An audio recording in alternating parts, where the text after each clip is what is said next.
special thanks, David, for joining us. We look forward to a really lively and very informative session. For those of you who have not yet read it, I strongly recommend David's book, Woke Antisemitism. Today's session with the author will deal, in fact, with much of the argument that he makes in that book. It's an extremely well-informed argument, well-informed from both a scholarly standpoint and a practitioner's standpoint. Prior to establishing his own organization, which Günther just mentioned, David Bernstein had major roles with the American Jewish Committee and also with the Jewish Community Relations Council national organization. So he knows the questions that we're going to deal with, both from the inside as an advocate and practitioner, but also as a serious student of the subject as well. David, I want to begin by referring not to you, but to the person who wrote the foreword to your book. In fact, this book is prefaced by a few pages, but very incisively written pages, by Natan Sharansky.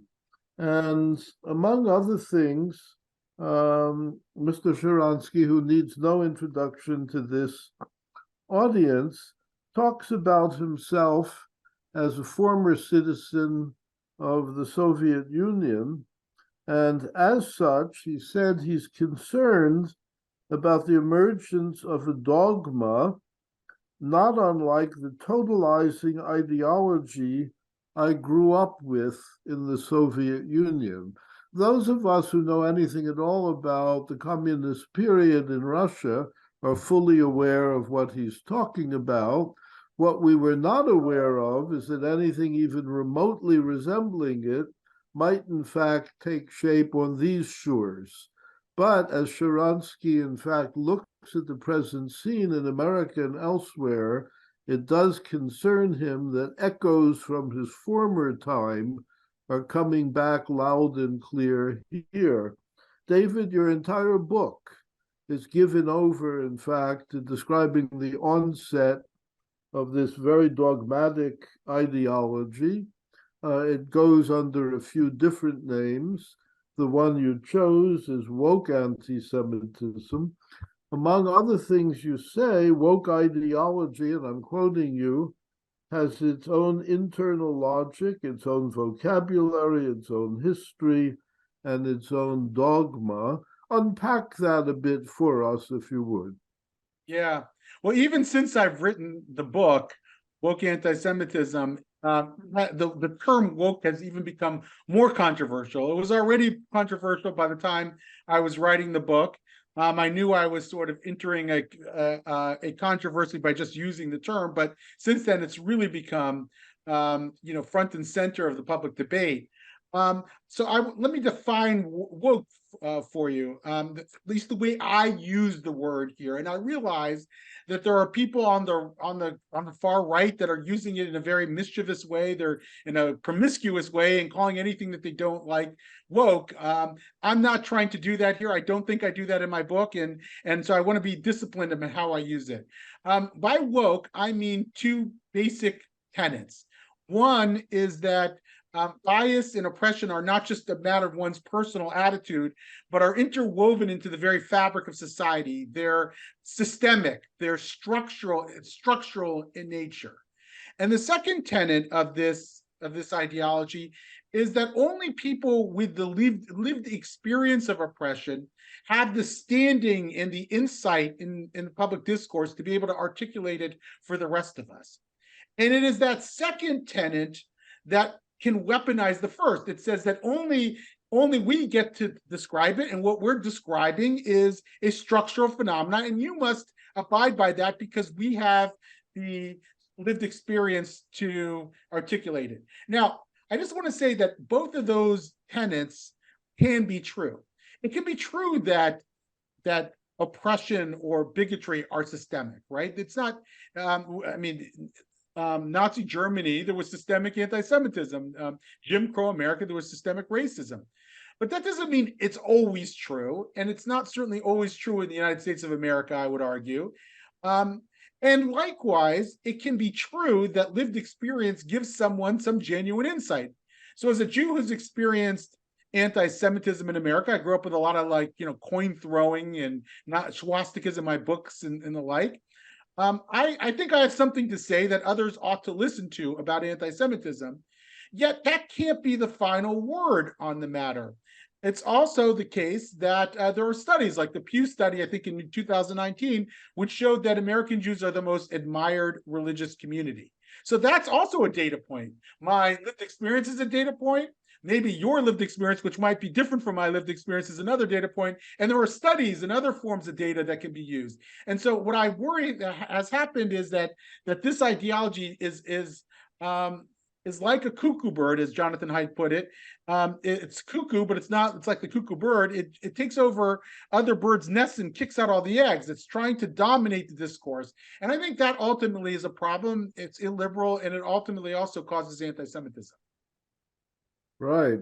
Part of that, of course, is the way this ideology has hardened into dogma. And as you write, dogma begets ever more extreme dogma. I'm quoting you, the more we defer to an irrational set of beliefs, the more extreme and more dangerous those beliefs become over time. Would you be good enough to expand on that insight a bit? Yeah, and this really comes through, I would say the powers of observation of watching this develop over many years. This idea requires what a guy named Matt Brunet called identitarian deference, that we defer to people's identities based on their lived experience of oppression. And once you sort of sign on the dotted line of deference, once you say somebody else has standing in the conversation, we don't, you're giving them permission to sort of articulate what the world looks like, and there's no end to it. Like once you've said that person has got the lived experience, I have to now listen. Then the next time someone else more radical comes along who makes the same claim, it's very hard to then say, well, I'm sorry, but I'm going to draw the line there. And so you're seeing this, and you're seeing really radical expressions of this. So, does the sort of diversity training in your office necessarily breed anti-Semitism? You could argue no. Perhaps it's not that dogmatic. Perhaps it's just a little dogmatic. But it really lays the groundwork for more extreme voices to come in and say, we have a claim on how we're going to educate children. So it allows really radical voices in California in the form of ethnic studies to come in and saying, we're going to articulate what the world looks like to minority communities. And by minority communities or marginalized groups, it's a carefully curated progressive subset of minority communities. It's not all Black people, all Latino people who manifestly don't agree with this ideology. It's a very specific subset that they're elevating and now saying you have to listen to them, and they get the final word on what your children are going to learn in schools. That's when it becomes extremely dangerous and extremely problematic. And I think it all starts with us saying we're not qualified to have an opinion on these subjects. Right. So what you're describing, among other things, leads to groups that are preferred and other groups that are not preferred. And whenever one has that occur, of course, Jews in particular tend to suffer because we're considered off the charts with regard to the major categories that this dogma prefers. I'm going to illustrate it with this particular slide here. My apologies for those who are listening to this as a podcast. But I can give you a link to it in show notes and the like. This is very common, what's called the wheel of privilege, and it's often used in diversity settings. And as you can see here, in the center of that is this notion of power, or you could say privilege. And the groups in the center circle, white, slim and muscular, salarized, citizen, these are considered categories of privilege that give one privilege, inherently give one privilege. And then in the circle immediately outside that are groups that have less power, never married, manual labor, BIPOC, they're people of color. And then the circle outside of that are, visibly Black and brown people, vulnerable, poor, and so forth. Now, it may be the case that sometimes some of these categories do give one more privilege or more oppression, depending on where you fall on this. And you notice here, by the way, that Jews are nowhere to be found. And you wouldn't expect Jews, unless these were blatant anti-Semites, to locate Jews on this wheel of privilege. But it's very obvious that this conditions society to think in a certain way, to think of each of these identity markers as inherently a source of privilege or oppression, and Jews, being considered white as we are by and large, become sort of implicitly complicit in the more inner circles of the wheel of privilege. And that's what's happening. I think that's what we're seeing. And I can give examples of how that plays out in the public discourse. But Jews, because of our success, and here there's an interesting aspect of this, success is viewed as a category of privilege. In other words, there's no other reason why certain groups on average would do better than others, other than complicity in white supremacy, right? If you believe that the only reason why some people don't do as well as other people is that the white supremacist dominant culture assigns them either privilege or oppression, then that implicates the people who are in the inner circles as being part of the privileged classes. And Jews being, on average, successful in educational achievement or economics, they're going to find themselves on the wrong end of this formula very often. Right.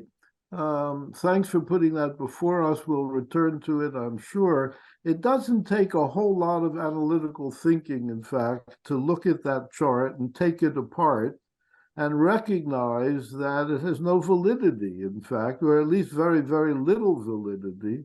And while it privileges certain groups, it hurts other groups as well. I know a little bit about your own family background. On your mother's side, it's Iraqi Jewish, and you don't come from the elite by any means, nor do I. I'm a first-generation American Jew of Russian Jewish background. My parents didn't even make it into high school in this country, and yet they produced 3 sons. 2 became professors, 1 became a doctor. How did all of that happen? Not because we were privileged, but because we worked very hard. And yet the very success that we and so many others like us and you have had counts against us today. Moreover, and I'd love for you to address the following, there is no such thing as we know in America as a unified, coherent Jewish community. There are lots and lots of Jews with many different Jewish points of view.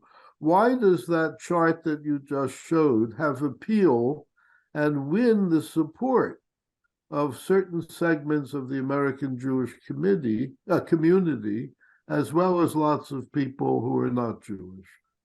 What makes it attractive?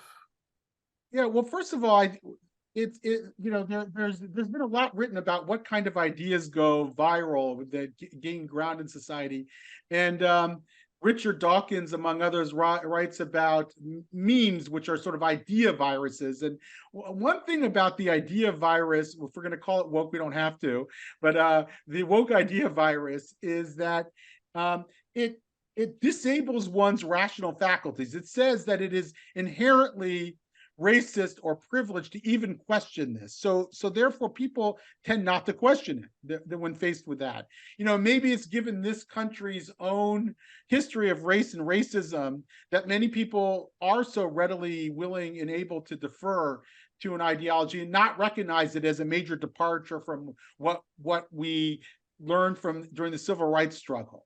They don't see that as different because it's coming seemingly from the same place, even if it's coming from a very different place. And so I think when someone says, agree with this or you are a racist, a lot of people will go along with that. I think Jews by and large, we see ourselves as sort of wrapped up in the progressive coalition historically.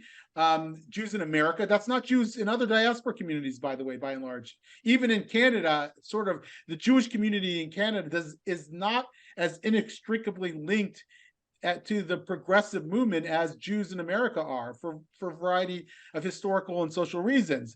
And so because of that, Jews, when progressive politics begins to shift, as it has in the past few decades, they're so psychologically tied to progressive politics that they're not able to then stand out and critique it. This is not the first time we've seen this. I mean, many Jews were drawn to communist ideology, as you well know, and many Jews, even after Stalin took power and killed millions of people, continued to profess support for communist ideology, and even the Soviet Union. So we tend to have a blind spot when it comes to ideologies from the left that promise universal redemption. And so there is a segment of our community that strongly supports this. We see it even within some what you think are mainstream institutions as well. There's diversity training that one of the religious denominations that offers, that teaches rabbis and cantors to disrupt daily acts of whiteness, for example, as part of the diversity training. So, this is entered sort of the mainstream of our community. I'm not going to say it's dominant. I don't think it's the only idea, but I think it's one more than its fair share of mind share in the Jewish community. And I think, that's why I'm going to argue that it's time to push back against it. Right. I want to take you back a number of years, again, quoting from your book. In 1997, you were the Washington Regional Director of the AJC, and you referred to a conversation you had at the time by a colleague at the ADL. And one of the things you quote yourself as saying was the following: now we're going back more than a couple decades, I insisted then that anti-Semitism was no longer a major factor in American Jewish life. We all know that that's obviously changed a good deal. What's behind that change, would you say? I won't say just first and foremost, because it's multi-causal. Your book deals with the ideological basis for it. But what happened round about the turn of the millennium, would you say, that helped to set the context for the growth and the rise of what we're living with today, a threatening anti-Semitism? Yeah. So, if you go back to the early 1990s, that was a very positive time. There was the Oslo Accords. There was the end of the Soviet Union. We had successfully integrated millions of Soviet Jews in both the United States and Israel. As Francis Fukuyama famously wrote, in the end of what was it? The end of liberalism. I think I'm misstating it. Civilization, I think. Right. Well, it's an end of history. My apologies. The end of history thesis was that liberalism had won out in the eyes of at that time. There were other people who were going in the opposite direction, like Charles Krauthammer, who said this was sort of the unipolar moment, that we were enjoying a period in history that was going to be fast, fleeting. And Krauthammer turned out to be right. One of the first wake-up calls, of course, was 9/11, when it was very clear that we were still governed by the forces of history, and that there were real dangers in this new order that was emerging. I think right after that, by the way, for Jews, a wake-up call came in the form of the Durban Conference against racism and xenophobia. I had several colleagues at the American Jewish Committee who attended that conference in Durban, South Africa, and these are the most progressive voices within the mainstream Jewish community who were shell-shocked at what they experienced. It was an anti-Semitic hate fest. And so for Jews, they realized right after the crumbling of the Oslo Accords, that happened when the Israelis and the Palestinians failed to reach a peace deal in Camp David. we were back into what we used to know in the Arab-Israel conflict, and it was appearing all over campus, and there were protests, and there was a second intifada that erupted, and the like. So I think that was our sort of wake-up call, was Durban and the collapse of the peace process. And I knew that there was, and it was at that time, the writer Jonathan Rosen dubbed it the new anti-Semitism in the pages of the New York Times, that it was catching on in the left. Look, I think what's happened, and there are larger forces at work here, like, it's sort of the failure of globalization, and to sort of and the leaving out of certain constituencies, and then the internet and the ability for marginal voices to gain a louder role in the public sphere. These forces, and gerrymandering in the American political system, which empowered certain radicals in each political party and the like, these forces sort of coalesced into ideologies and to conspiracy theories and the like. So on the right, you may see it in the form of the Great Replacement theory, right? The idea that ordinary Americans are being replaced by immigrants and Jews are doing the replacing. On the left, I think it takes the form of critical social justice ideology, or wokeism, or whatever we're going to call it. These are simple explanations for very complicated social conditions that people are latching onto in this environment. And so I think that's what we're facing. Those are the larger forces. And I think it's very hard to talk about the growth of anti-Semitism without talking about these larger ideological forces that have taken shape in society. I call this the inseverability thesis, which is that it's a mistake to sever the connection between anti-Semitism and the growth of larger ideologies. I think that distorts what's happening and distorts our own strategic mindset in facing them. Right. Gunther, let's bring you into the conversation as well. Most of my own work focuses on developments in this country, but you spend a good deal of time looking at what's happening in certain European countries, Germany and France in particular. Want to say anything at all about any resemblances or differences that you see in the countries that you're best acquainted with? Yeah, it's interesting to make a comparison between the US and Europe. You have certain taboos as well in European discourses, but they were a little bit different. But what is, I think, is a parallel here, that often then it enables what you said in the beginning. It enables like an anti-Semitic climate to thrive in a way if certain problems are not addressed properly, and if dogmas come in and things are not getting discussed, be it migration, whether Jews are getting blamed in some ways, or saying that you cannot talk about Islamist extremism without also talking about some what then is framed as Jewish-Muslim tensions, which is not the case. There are attacks against Jews, and it's not as if there were two communities really fighting each other. So I think there are some of these parallels, but it's still very different. And I think it's often, and I would like to hear your view on that, David.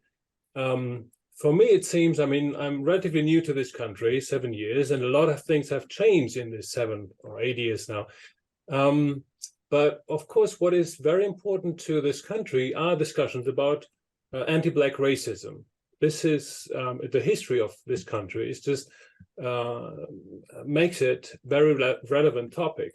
So I think to grapple with that, as you said, some simplifying ideas about it and how to solve ongoing racism, lead to this, what you showed us, this wheel of privilege, which then come to very easy sounding solutions, which in fact just don't address the problems that we have, but just that's my impression of that. But I don't know. So I would like to hear how you really saw that. You mentioned Durban, of course, and I guess when you were you working already with the HSC perhaps, and you saw that firsthand? But what were other points where you really saw that there are some dogmas that make it then very difficult to address problems? Yes, yeah, I think that's exactly right. And in the late 1990s, I was a young staffer at the American Jewish Committee, and I was part of a program called Leadership Washington. And we had multicultural day in Leadership Washington, where we were going to learn about multicultural dynamics. I was very excited. This was sort of right up my alley. I always appreciated, ethnic diversity, religious diversity, and the like. And the first speaker comes up and he says, racism equals prejudice plus power. Where did this come from? And I remember confronting him afterwards saying, that's not my understanding of racism. And he said, a matter-of-factly, well, that's what it is. And I wrote, a couple of years later, I wrote my first column on this, saying that, well, if this idea of racism equals prejudice plus power catches on, then that means that groups that are perceived as powerful, like Jews, will not be viewed as victims, and groups that are viewed as powerless are not capable of being perpetrators. And so I started to see this. I mean, this was in the early 2000s. I had written a memo to my American Jewish Committee colleagues around the same time, saying that I've started to see in civil rights circles that I was involved with that some of the ethnic communities were no longer portraying America as a imperfect, as a flawed country that was striving to live up to its own ideals, but rather as a pervasively racist country. And I thought that that had very serious implications for the discourse and into how these communities would come to see and understand America. And I thought that that was a problem, and that we in the American Jewish community should not go along with that discourse. And in fact, we had a meeting in New York City where we discussed that in depth afterwards. So I was seeing this very early on, and I was also around a few years later when a publication came out of the American Jewish Committee by a guy named Alvin Rosenfeld. It was called Progressive Thought in the New Antisemitism. And it was about how some Jews were engaging in a kind of progressive thought that were fanning the flames of anti-Semitism. Now, one would have thought that that's, you can certainly critique it, but it caused a complete furor. It was one of the biggest controversies I remember during my entire 13 years at the American Jewish Committee. And as you can see here, it was in the New York Times, so not just once. And there was a column in the Washington Post by Richard Cohen and so forth. And so to me, that was a precursor to what we're experiencing now, just this very stifling sense that these ideas were beyond the pale, and that we couldn't even talk about them because they implicated progressives somehow. And I think as Professor Rosenfeld said in the beginning, dogma begets ever more extreme dogma, and so you start to see things like this. There's a woman who tweets out. Let me just give you some context here. There's a woman named Natalie Hopkinson, who's a professor at Howard, who wrote a piece about the women behind the Million Man March. That was Louis Farrakhan's march that, and Farrakhan, of course, is an anti-Semite. And this woman challenged the writer, saying, "Your piece in the New York Times makes me sad. I wish your glowing article about Farrakhan was the whole truth. The reality is, whether you like it or not, vile, unrepentant, and relentless anti-Semitism is part of his legacy as well." And the writer of that piece, Natalie Hopkinson, says, "You know what makes me sad? Literally 1 million people involved in this essay. You don't center the marchers. You don't center the Black women who are named and linked. You don't even center Farrakhan. You center yourself and your feelings." So she's dismissing her complaint about anti-Semitism as just a whine. And that's what happens here, is that when you defer to certain people to define reality for you, anti-Semitism is going to be on the short end of the stick. So it's easy to understand why people become sort of become insensitive to it. You saw this in places like Stanford University, I think it was around 2020, a psychiatrist at the psychiatric clinic at Stanford University was part of a diversity, equity, inclusion discussion. And he and a Jewish social worker from that were watching a town hall meeting at Stanford that was what you call Zoom bomb. That there was swastikas and racist statements made about Black people and so forth. And when the Diversity, Equity, and Inclusion Committee got together in their clinic and talked about what happened, they refused to discuss the swastikas and the anti-Semitism that emerged from it. And when the Jews, Ron Albacher, the doctor, and Sarah Levin, the social worker, complained about it and said, well, what about the anti-Semitism here? They were told that they were decentering anti-Black racism. So you see that today, and if you go back to, you could almost draw a straight line from Professor Rosenfeld's piece here, that you can't talk about this; it's off limits because somehow these are well-meaning people that don't deserve to be scrutinized. And I think that we allowed that discourse to gain too much ground, and now we're facing the consequences of it.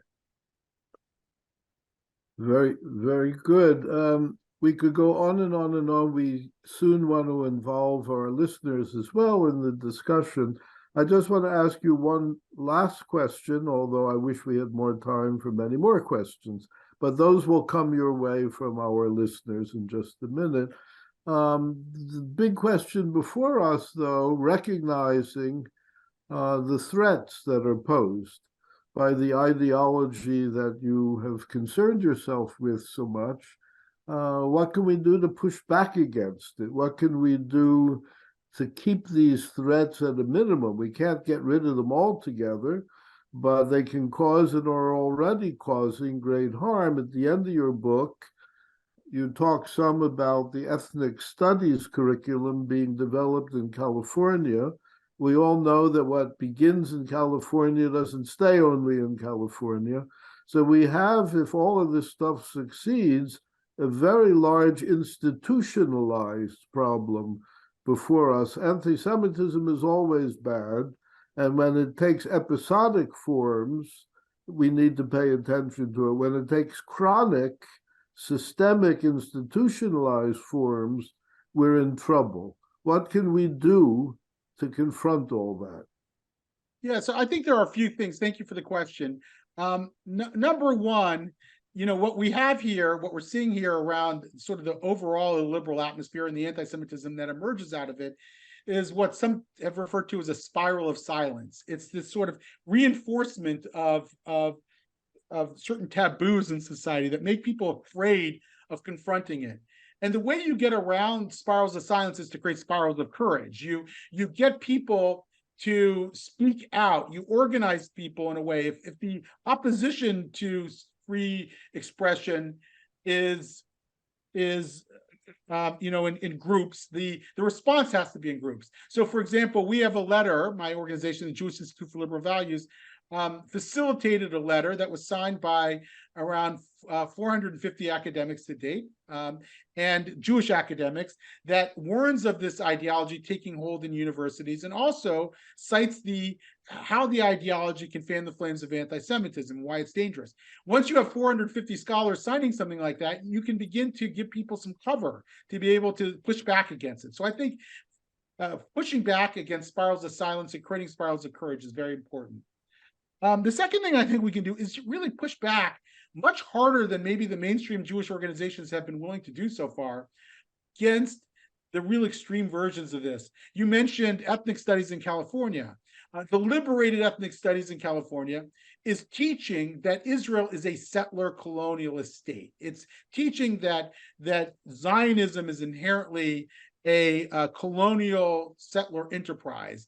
And I think it's very, very dangerous. And I don't think the Jewish community has done nearly enough to stop it from happening.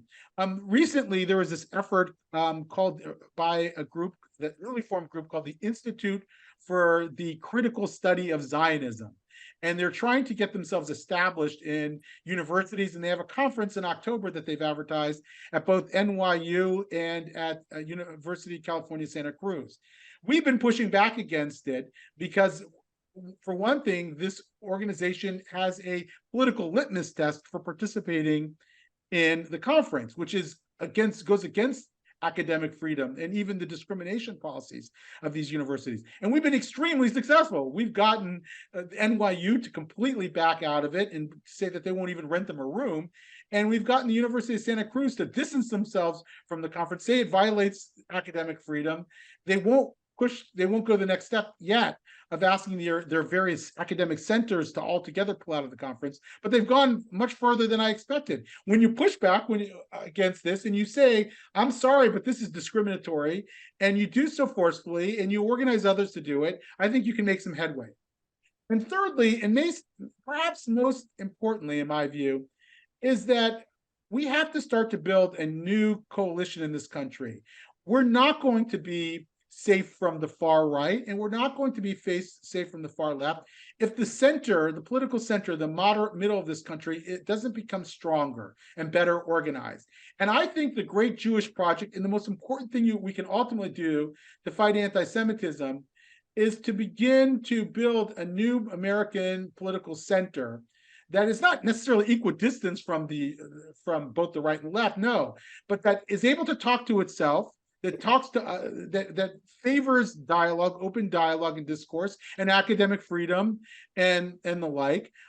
These are often new immigrant communities, like Asian American communities, that don't want their kids, gifted talented program to be ended in New York City, or like in San Francisco, don't want all the high schools to be renamed from the Thomas Jefferson School to the Malcolm X School, who want who believe in rational discourse.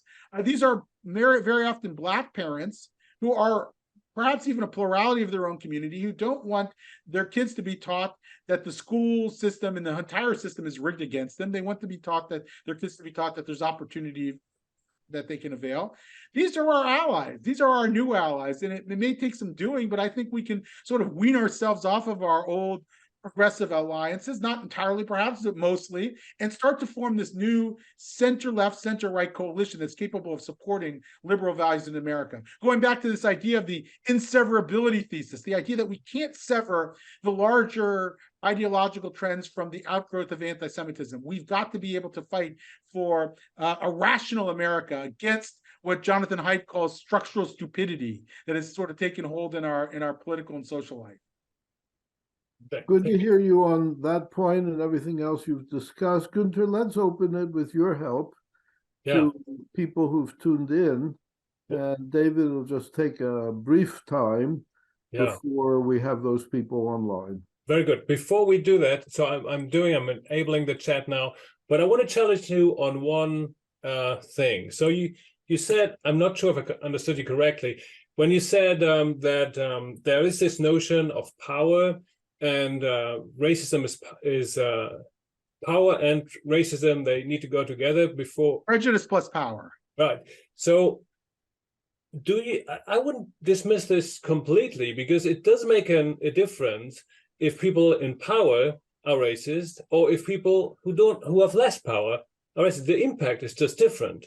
Wouldn't you agree with that? And I think this is also why this wheel of privilege, it has some truth to it, but just a dogmatic view on that. I appreciate you posing that, and I think, as with a lot of things, there are nuggets of truth and legitimacy in this ideological framework. The idea of intersectionality, for example, that if one is both a black and a woman, that they face sort of double jeopardy, can be true. It's not always true, but it can be true. What this ideology does is it links in a very rigid way the identity and privilege and power, or identity and oppression. So if you're black, you're you're oppressed. If you're white, you're privileged, and the like. I think that's very rigid. I think it easily congeals into dogma that we're seeing here. So it's not that I don't think that can be true. Of course, if somebody's in power and is a racist or an anti-Semite, they're more likely to do harm. I think that's absolutely true. But it's not always true. And because it's not always true, it becomes easily weaponized, as it has been.